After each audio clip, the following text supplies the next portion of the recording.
Bismillahirrahmanirrahim. Assalamualaikum warahmatullahi wabarakatuh. Alhamdulillahirrahmanirrahim.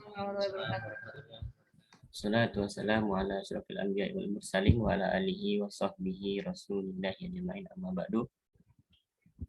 Alhamdulillah, puja dan puji syukur kita atas kehadiran Allah Subhanahu wa taala yang telah memberikan kita nikmat, saudara nikmat. Dan salawat bertangga ke salam marilah kita hadiahkan ke baginda alam Muhammad sallallahu alaihi wasallam. Allahumma shalli ala sayyidina Muhammad dan ala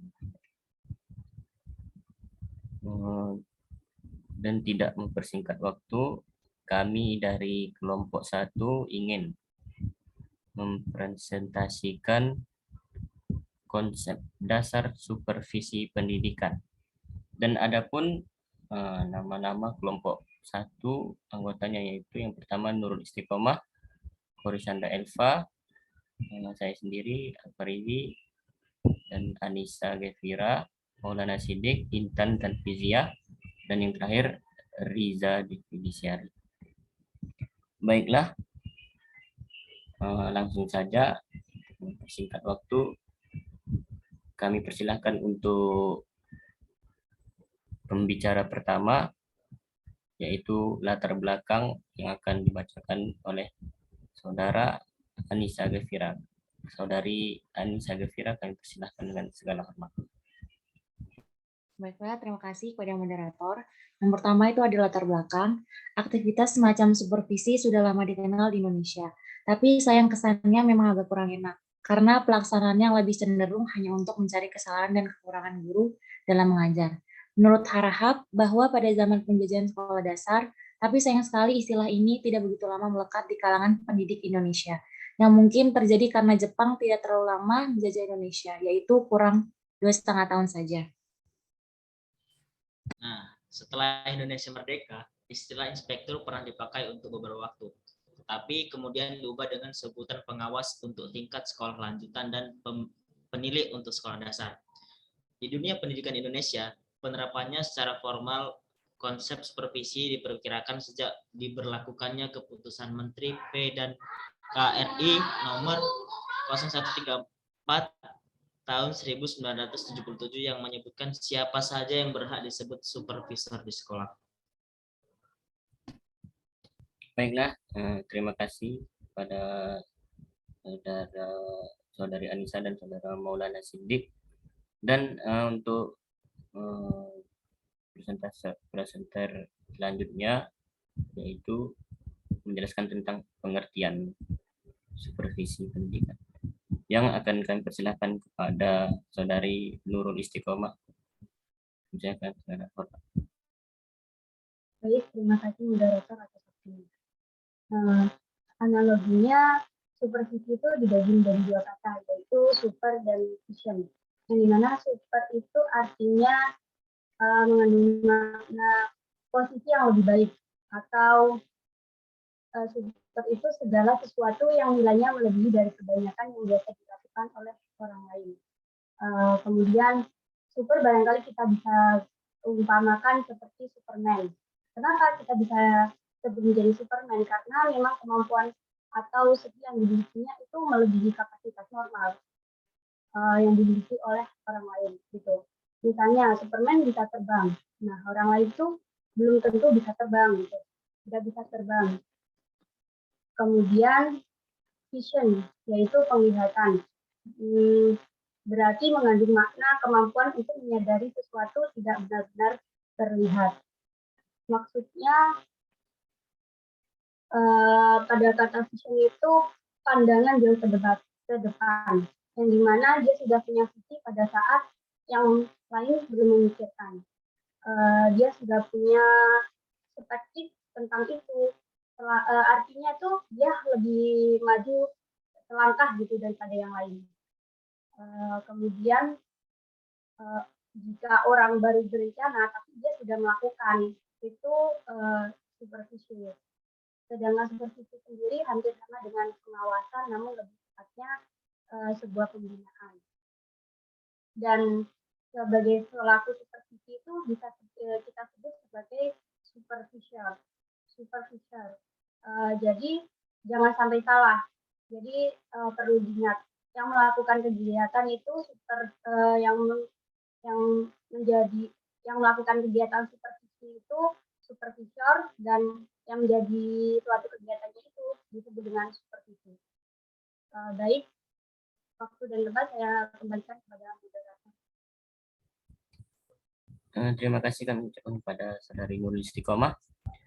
Selanjutnya kami akan menjelaskan tentang tujuan dari konsep dasar supervisi pendidikan yang akan dibacakan oleh Saudari Elva Korisanda. Korisanda Elva, kami persilakan dengan segala hormat. Baik, di sini tujuan supervisi pendidikan untuk meningkatkan kesadaran guru serta warga sekolah lainnya terhadap tata kerja yang demokratis dan kooperatif untuk membantu guru untuk dapat mengevaluasi aktivitasnya dalam konteks tujuan aktivitas perkembangan peserta didik. Dan juga tujuan supervisi pendidikan memberikan layanan dan bantuan untuk meningkatkan kualitas mengajar guru di kelas yang pada gilirannya untuk meningkatkannya. Meningkatkan kualitas belajar peserta didik, bukan saja memperbaiki kemampuan mengajar, tetapi juga mengembangkan potensi kualitas guru. Sekian. Next. Terima kasih kami ucapkan kepada Saudari Korisanda Elva. Selanjutnya, next slide. Selanjutnya kami akan membacakan prinsip-prinsip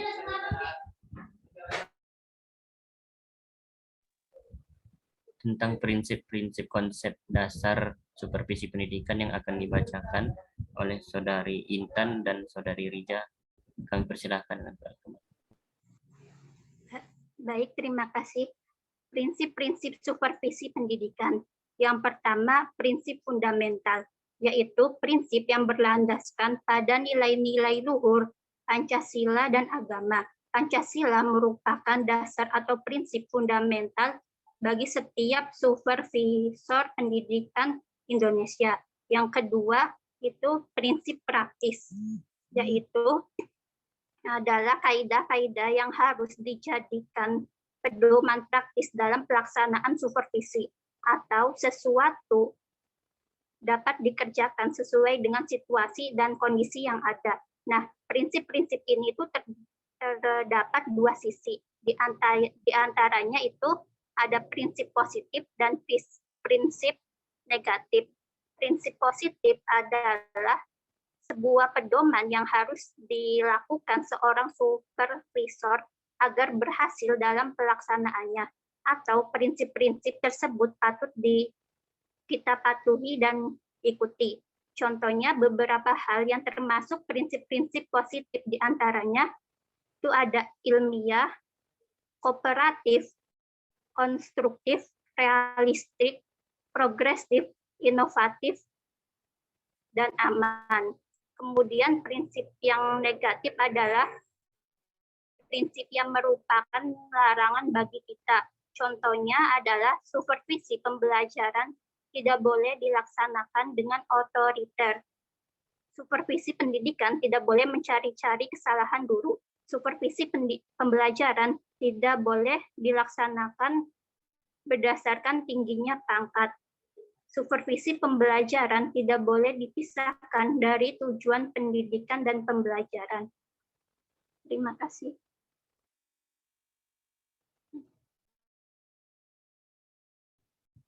Terima kasih kami ucapkan. Selanjutnya pada Saudara Rija kami persilahkan. Baik, yang ketiga yaitu prinsip demokratis.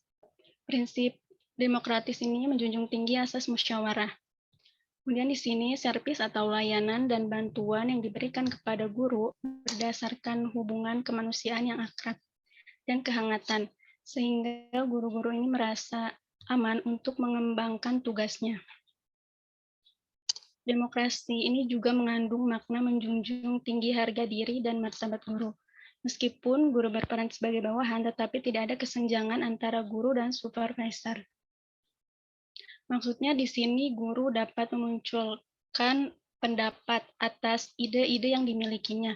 Kemudian keputusan-keputusan maupun pendapat dari supervisor juga dapat diterima dengan baik oleh guru, sehingga tujuan supervisi ini dapat tercapai. Kemudian yang keempat ada prinsip kerjasama. Artinya yaitu mengembangkan usaha bersama, atau menurut istilah supervisi sharing of idea atau sharing of experience, yaitu memberi support atau mendukung, kemudian menstimulasi guru sehingga mereka merasa tumbuh bersama. Maksudnya kerjasama di sini yaitu semua staf ikut dalam kegiatan, baik itu kegiatan pengumpulan data, kemudian analisa data, dan perbaikan serta pengembangan proses belajar mengajar. Dengan adanya kerjasama tersebut akan terciptalah situasi belajar mengajar yang lebih baik. Kemudian yang terakhir yaitu prinsip konstruktif dan kreatif.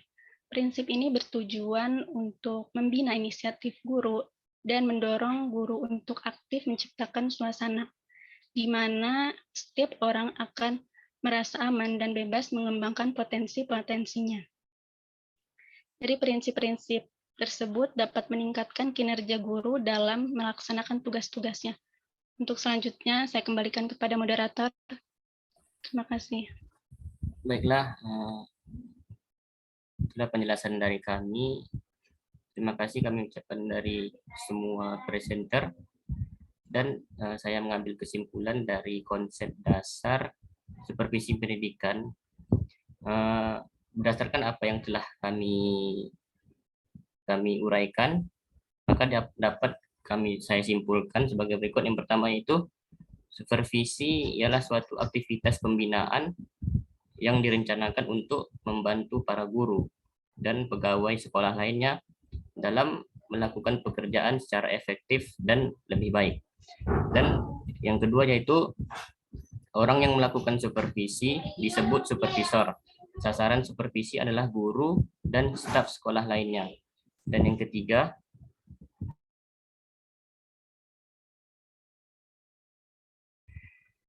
yaitu tujuan supervisi adalah sebagai pengendalian kualitas, pengembangan profesional, dan untuk memotivasi guru.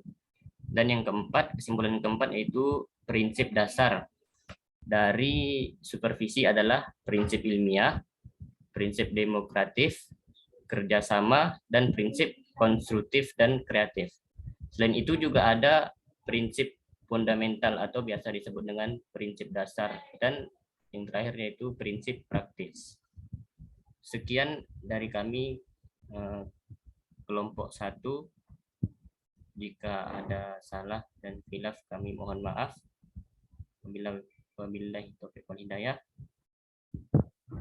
Assalamualaikum warahmatullahi wabarakatuh. Waalaikumsalam warahmatullahi wabarakatuh.